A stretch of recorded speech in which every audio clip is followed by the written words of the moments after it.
Gözünü açandan balıqlar aləmində böyüyüb. 38 yaşlı Çingiz atasından qalan bu ənənəni uşaq yaşlarından davam etdirir. Bu balıqlar artıq onun həyatının bir tərkib hissəsidir. Deyir, balıqlar aləmi bir dəryadır, öyrənməyə bir ömür belə çatmaz. Çünki hər bir balığın öz yaşam qaydaları var. Məsələn, eyni akvariumda bir neçə növ balıq yaşayırsa, onlar arasında mütləq ərazi bölgüsü aparılır. Acı həqiqət də məhz bu anda üzə çıxır. Kiçik balıqlar ərazi baxımından nisbətən böyüklərə və güclülərə güzəşt etməli olurlar.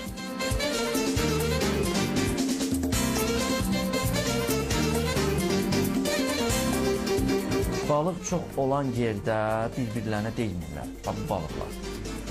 Olsun az, yəni şərait yekə olsun, yenə də bir-birlərinə deyilmirlər.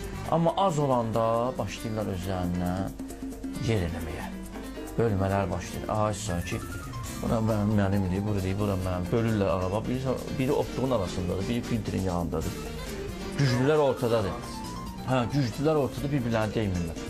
Həm söhbətim deyir ki, bəzi balıqlar akvariumun daşlarından asılı olaraq rəngini dəyişir. Məsələn, eyni balıq iki fərqli akvariumda ağ, yaşıl və ya tünd qırmızı rənglərə boyana bilər. Akvariumun həcmindən fərqli olaraq balıq da böyüyə və ya kiçik ölçüdə qala bilər. Üstəlik, hər bir balığın həyat mənbəyi su olduğundan suyun tərkibi balıq üçün çox əhəmiyyətlidir. Məsələn, bu balıqlar Kür suyunda yaşayır. Əgər bunları dənizə buraxsaq və ya quyu suyuna atsaq, dərhal məhv olacaqlar.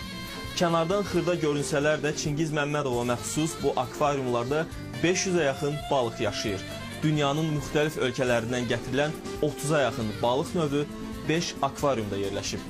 Çingiz Məmmədov deyir ki, balıqlara qulluq etmək vacib şərtdir. Onları akvariuma atıb sadəcə gözəlliklərinə boylanmaq kifayət deyil. Çünki hər balığın özünə görə xüsusiyyətləri var. Məsələn, yırtıcı balıqla sülsevər balığı eyni akvariuma buraxmaq qətiyyən olmaz. Əks halda canlılar bir-birini hətta uda bilər. Maraqlıdır ki, sülsevər balıqlar yırtıcılardan fərqli olaraq daha az ömür sürür. 4-5 ay, nadir hallarda 1 il. Yırtıcılar isə zahirən daha rəngli və uzun ömürlü olur. Hətta onlar arasında 9 il yaşayanlar da var. Elə adam var ki, misal üçün 20 ildir bu işlə məşğuldur, amma burada yırtıcısı da var, sülh sevən balığı da var, yəni sakit balıq. Məndə hamısı yırtıcıdır, niyə görə?